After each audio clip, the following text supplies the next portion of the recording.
For 19 years, 292 people had managed to make the FBI's top 10 most wanted list, and they all had one thing in common that made them truly disgusting. They were all men. Jokes aside, Ruth Eisemann-Schier broke the mold. In 1969, she shattered the glass ceiling of crime by becoming the first woman to appear on the FBI's top 10 most wanted list. She's in limited company, too. Out of the 506 people on the list, only 9 others were women. Love, kidnapping, and burying someone alive. That's coming up on Ladies Love Crime.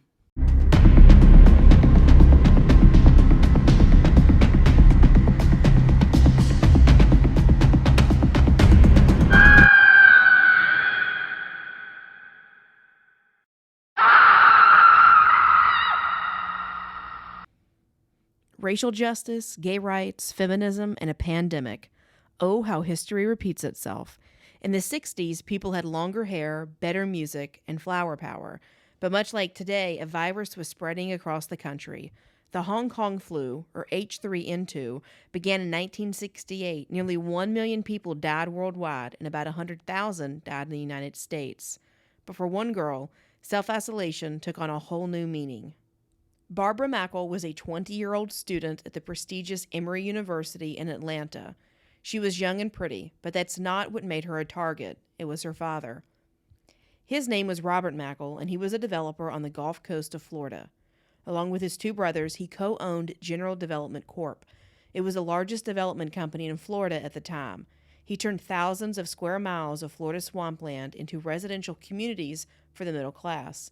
In fact, they are responsible for developing Deltona, Marco Island, and Port St. Lucie. And by the time Barbara was kidnapped in 1969, the Mackel brothers were some of the state's richest men. Now let's meet Barbara's kidnappers. Ruth Eisemann-Schier was a petite, blonde, 26-year-old biologist. Sounds promising, but like most women, her biggest downfall was her boyfriend. While she ended up being the first woman on the FBI's most wanted list and part of an elaborate conspiracy, don't let the facts fool you. She definitely wasn't the brains of the operation. As the person responsible for catching her would later say, she was book smart, but not street smart. But what Ruth lacked, she made up for in her boyfriend, Gary Stephen Christ. He had street smarts and book smarts. Stephen was a student at MIT and the University of Miami. His professor described him as a quick-witted genius. Stephen enrolled in these schools under a fake name. Why, you might ask? Well, he had an impressive rap sheet. As a teenager, he had a record of car thefts. As he got older, he would transform into even more of a bad boy. He once even escaped from a California prison and was on the run from the FBI. By the time he linked up with Ruth, he was a 23-year-old research assistant at Miami's SeaWorld.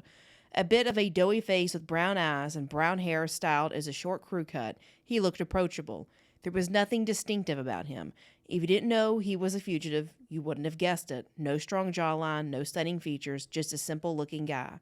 Kind of soft, like something you might find sitting in the pew of a country church. His wanted poster describes him as having a, quote, small growth or birthmark on the lobe of his right ear and a scar on his chest.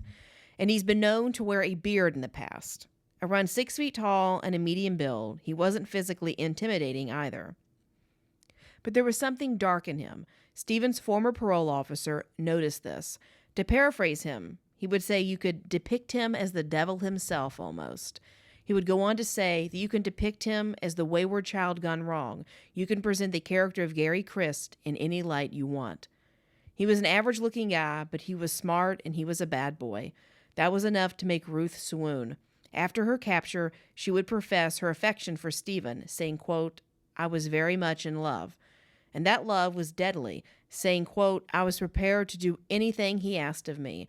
We discussed the matter, and he told me that the best manner of proving my love for him was to stay with him and help him with the project. On December 17th, 1968, these two would give their love story a criminal chapter. It was 4:30 a.m. The time had arrived. Stephen had been stalking Barbara Mackel for months, but now was the moment he would put his plan into action and use Barbara to help him and his girlfriend to get rich. Barbara was staying with her mother, Jane Mackel, at the Roadway Inn in Decatur, Georgia. Barbara was suffering from the Hong Kong flu at the time. She was also trying to finish her exams at her school, so her mother, Jane, was helping out until she felt better. Suddenly, a knock on room 137. The criminal lovebirds stood at the door, posing as police officers. The pair told Jane that there had been a car accident and that Barbara's friend, Hunt Woodward, had been injured. These so-called officers then asked to come inside. Jane let them in and closed the door behind them. But these were no police officers. Suddenly, one of them smothered Jane with a chloroform rag until she was unconscious. She was gagged and tied to the carpet. The other pulled out a revolver and told Barbara to get in the car. Barbara was so shocked, astonished even, that fear didn't have time to take over. Remaining completely calm, she followed them outside and climbed into their Volvo. Barbara sat in the Volvo and was forced to drink water that was laced with sedatives. She was woozy, but alert enough to know that something bad was about to happen. As the trio took off, Chris began telling her about the underground room she would be moving into. Barb was in a bit of shock, saying, quote, "It was all coming at me so fast. I couldn't conceive of any room underground where I could walk around. In Atlanta, Georgia? This was absurd. This man is crazy, and yet I was listening intently." However, the absurdity was only just beginning. Barbara met her fate in Lansville, Georgia. That Volvo would end up about 200 yards off of a dirt road. At her feet was an empty grave. Barbara's new home would be far from the mansions she was accustomed. Ruth and Gary had previously dug a hole. It was 8 feet by 31 inches and held a plastic coffin. Barbara did as she was told and climbed inside. She would remain buried alive for the next 83 hours. Barbara has recalled her first moments in the underground box as sheer horror, saying, quote, "When I tried to straighten out, I couldn't. My feet wouldn't go all the way. And for the first time, I could actually see there was a light in there. I knew instantly this wasn't a passageway. It was a box. I was petrified. Really, I was shaking. I was terrified. I was never so frightened in my life. I guess I became hysterical. I cried, 'No, no, no, you can't do this.' I screamed and screamed. The sound of the dirt got farther and farther away. Finally, I couldn't hear anything. I screamed for a long time after that." Her captors wrote 2 letters. The first one was for Barbara. "Do not be alarmed. You are safe." They go on to use the scare tactics to force Barbara into compliance. They say they will check on her every 2 hours, but the reassurances quickly fade. She is told that the capsule is strong and cannot be broken. They warn that she is buried beneath the water table, so, quote, "If you break open a seam, you would drown before we could dig you out." She is also warned that a muffler has been placed in the air passage to prevent sound from reaching above ground. They take it a step further, telling her that, quote, "If we detect any commotion which we feel is dangerous, we will introduce ether to the air intake and put you to sleep." There's a lot of talk about the power source and amps, and using it for lights will drain the battery and cut her life expectancy by 1/3 the week they have allotted. She's been given a bucket for a makeshift toilet, 3 gallons of water, and blankets and mats to help her maintain body warmth. The 2 weirdest sentences are placed together. Quote, "A case of candy is provided to furnish energy to your body. Tranquilizers are provided to aid you in sleeping. The best way you have to pass the time." The note ends with a bit of reassurance, saying, quote, "We're sure your father will pay the ransom we have asked in less than 1 week. When your father pays the ransom, we will tell him where you are and he'll come for you. Should he fail to pay, we will release you. So be calm and rest. You'll be home for Christmas, one way or the other." But Barbara wasn't feeling any Christmas cheer. In fact, the silence was deafening. Barbara said, "Then I heard the dirt. I heard it falling. There are no words to describe it. The first shovelfuls were very loud. After a while, they became muffled. I was hysterical. 'Oh God, you can't leave me here.' I'd then talk. There was nothing. Then I'd talk some more, begging, and there was nothing, only silence. That's when I knew they were gone. I'm being left here to die. This is it, I thought. Why wait? Then I said to myself, 'Come on, Barbara. You know better than that. You'll make it.'" Ruth described Barbara as, quote, "very well behaved, quiet, and cooperative. She at no time cried out and appeared to remain calm throughout the ordeal. Barbara clung on to positivity, hope, and God, saying, quote, "I just started talking as if God were there beside me, and I said, 'God, I'm not going to die here. I don't know what kind of feelings people have when they are going to die, but I know you are not going to let me die. I said, even if no one knows where I am, you know where I am.'" Her family was probably not as calm. Remember, her mother was gagged and tied up in a hotel after watching her daughter be dragged away. Her father, Robert, was the only one left to rescue her. After Barbara was buried, Stephen called her father. Stephen told him to go to his yard and dig. He would find the second letter, a 3-page ransom note buried in the garden. This letter was just as specific as Barbara's, but without any of the reassurances. Sir, your daughter has been kidnapped by us, and we now hold her for ransom. She is quite safe, if somewhat uncomfortable. We offer no proof of our possession of her at this time.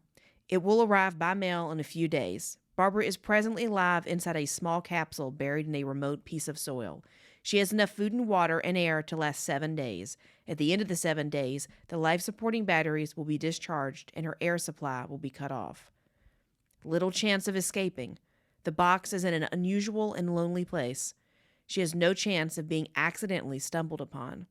Should you catch the messenger we send to pick up the ransom, we will simply not say anything to anyone, and ergo, Barbara will suffocate.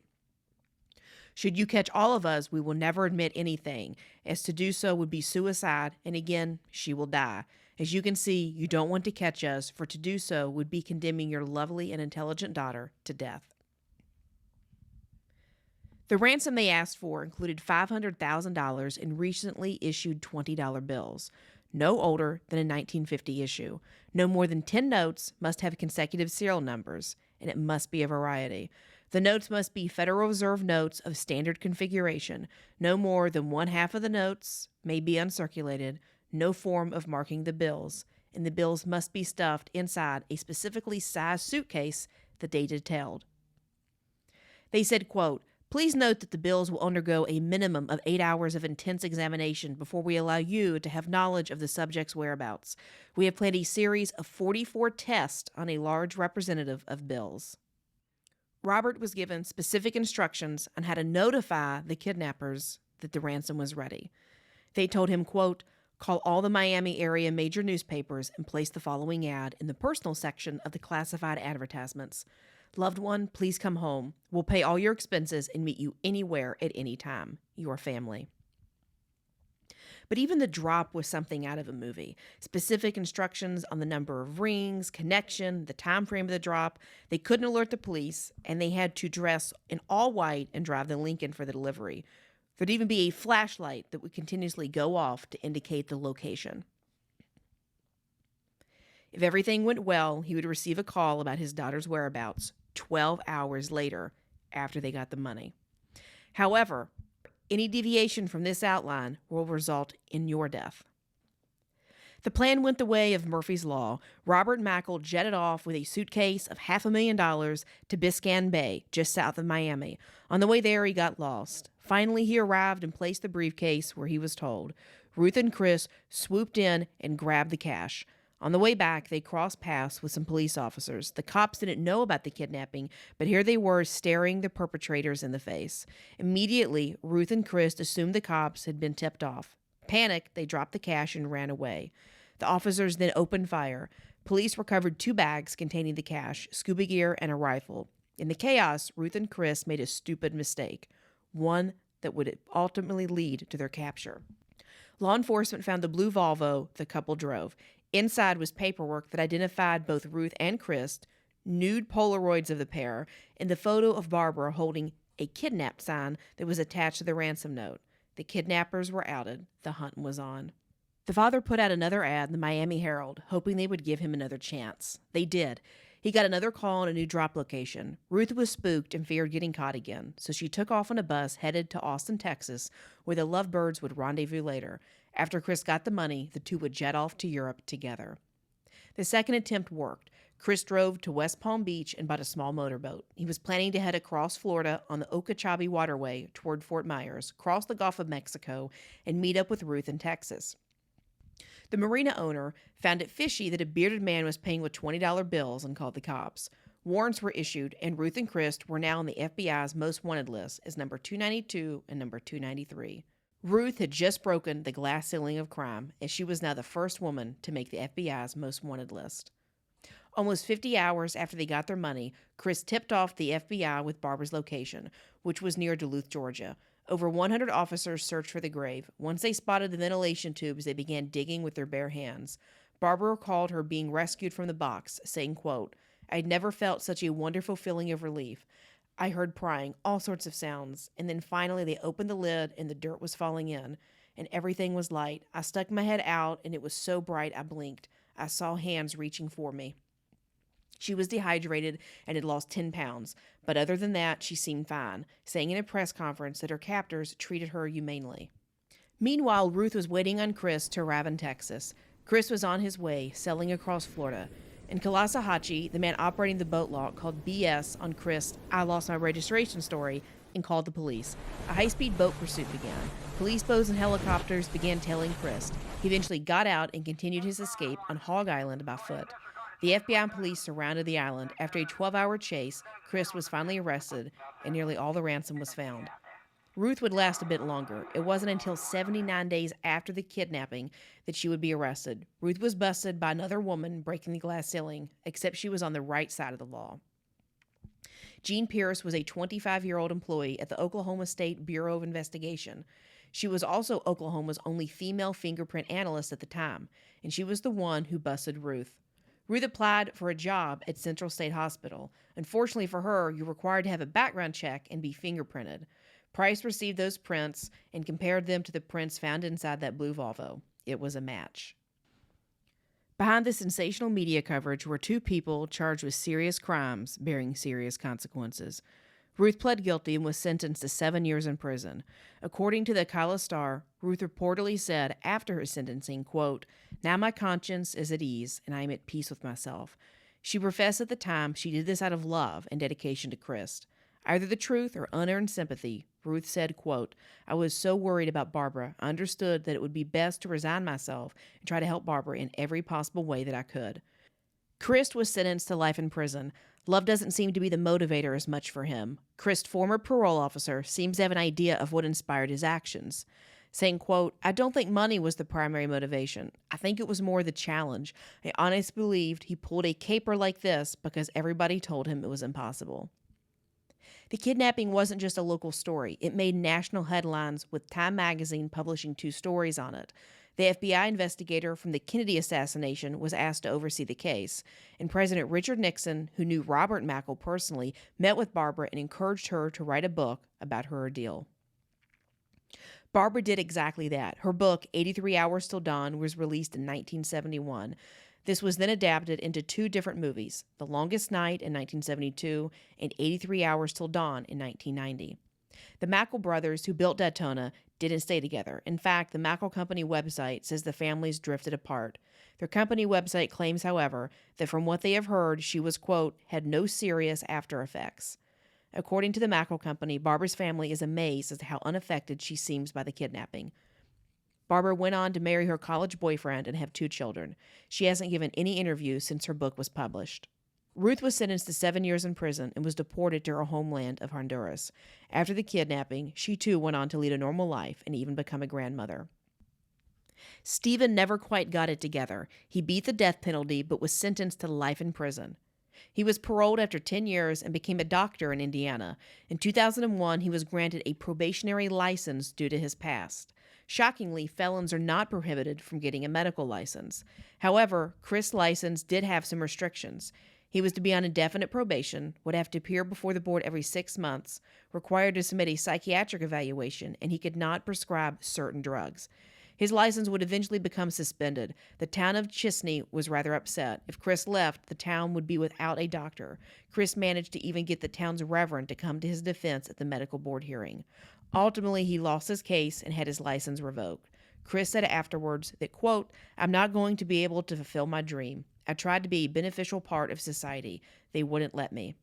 After losing his license, his life consisted of more unlawful behavior and heartbreak, including a prison sentence after he was arrested on a sailboat in possession of $1 million worth of cocaine. He is still living in rural Georgia. So what's the takeaway? Know what makes you a target. Barbara was rich. Are you stupid, gullible, attractive, dress provocatively, wear expensive clothes, too much jewelry, drive a nice car? Know what it is that could make someone target you to be the victim of a crime or their manipulation.